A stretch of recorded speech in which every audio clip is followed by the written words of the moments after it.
લોકશાહીનો મહાપર્વ ઉજવાઈ રહ્યો હોય ત્યારે ગુજરાતીઓ પાછળ કેવી રીતે રહે, સેલિબ્રિટીઝ શું કહી રહ્યા છે આ લોકશાહીના પર્વને લઈને, આ ચૂંટણીઓને લઈને અને મહત્વપૂર્ણ રીતે મતદાનને લઈને. આપણી સાથે છે music director, music composer Parth Bharat Thakkar.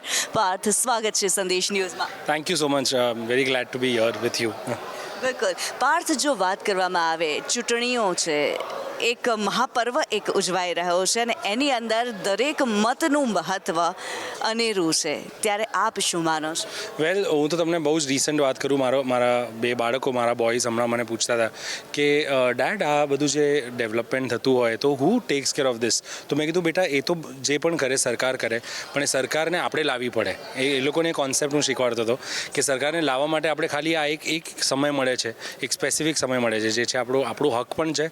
અને આપણે જઈને મત આપવો એ બહુ જ ઇમ્પોર્ટન્ટ છે. બિકોઝ આપણે જે જીવનમાં સપના જોઈએ છે આપણા પોતાના દેશ માટે, એ પૂરા કરવા માટેનો આ એક સરસ પર્વ છે. એક એટલો સુંદર પર્વ છે જે આપણને 5 વર્ષે એકવાર મળતો હોય. તો this is the time when we vote.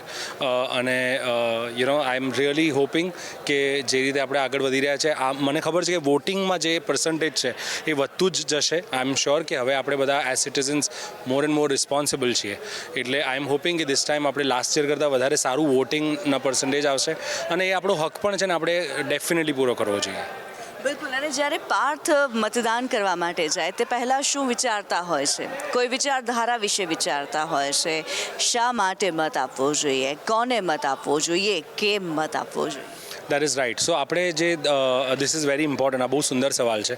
આપણે જે વસ્તુ આપણી આસપાસ જોઈએ છે, જે ડેવલપમેન્ટ આપણે ઈચ્છીએ છીએ, જો અગર એ વસ્તુ કોઈ પણ સરકાર હોય, એ વસ્તુ આપણને એ પ્રોમિસ થઈ હોય અથવા આપણે ઈચ્છતા હોઈએ કે એ ડેવલપમેન્ટ થવું જોઈએ, એ આપણા પ્રીવિયસ 5 વર્ષમાં આપણને જો દેખાતું હોય, that is the first thing that we will think of. કે શું આપણને દેખાય છે, શું આપણું માન આપણે ગ્લોબલી જળવાઈ રહ્યું છે, શું આપણું માન વધી રહ્યું છે, શું આપણી ઇકોનોમી વધી રહી છે, શું આપણી આસપાસ જે આપણે ઈચ્છીએ છીએ થઈ રહ્યું છે કે નહીં. That's the basic thing that as a citizen હું વિચારીશ.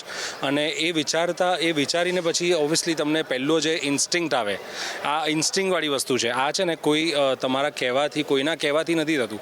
તમારું દિલ તમને શું કહે છે કે મારે આ સરકારને વોટ આપવો છે, એ વોટને તમે એન્ડોર્સ કરશો કે મેં આ સરકારને કેમ વોટ આપવાનું ઈચ્છું. તો વોટ કરવું ઇઝ સૌથી પહેલાં.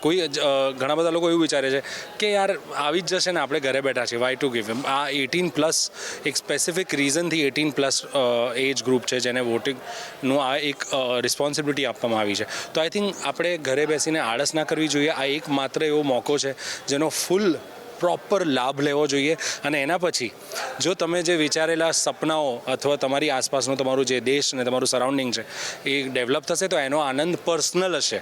એનો તમને વધારે આનંદ થશે કે ચલો મેં બહુ કરેક્ટ ડિસિઝન લીધું કે જેનું મને આ 5 વર્ષમાં એનું ફળ મળ્યું. તો I feel we should take the best opportunity now is the time. 7મી મે કે જ્યારે આપણે વોટિંગ ડેફિનેટલી કરવું જોઈએ. અને આજુબાજુ અગર કોઈ એવો આળસવાળો માણસ મળે તો you should go and tell હિમ કે ભાઈ સવારે 7 વાગે પહોંચી જા અને પહેલાં આ કામ કર, પછી જે કરવું એ કરજે. બીજું મતદાનના આનંદની તમે વાત કરી છે, ત્યારે તમારા મ્યુઝિકથી તો તમે તમારા જે દર્શકો છે, તમારા લિસનર્સ છે, એમને આનંદિત કરતા હો છો. ત્યારે શબ્દ અને મ્યુઝિકના સાથે જો એક મતદાન અપીલ કરવી હોય, શું હોઈ શકે? વેલ, ઓનેસ્ટલી અત્યારે સંગીતનું મારે I don't want to sing anything, but I am very sincerely requesting everyone કે it's your right to do this is the time. તો તમે પ્લીઝ જઈને મતદાન કરો અને તમારી ચહીતી સરકારને આ વખતે ફરીથી તમે લઈ આવો, એટલે તમને જે જોઈએ છે એ તમને તમારા દેશમાં જોવા મળશે.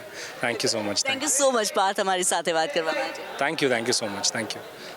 તો લોકશાહીના મહાપર્વમાં મતદાનનું કેટલું મહત્વ છે તેના વિશે આપણે વાત કરી છે. આપણા સેલિબ્રિટીઝ શું બોલી રહ્યા છે તે વિશે જાણ્યું છે.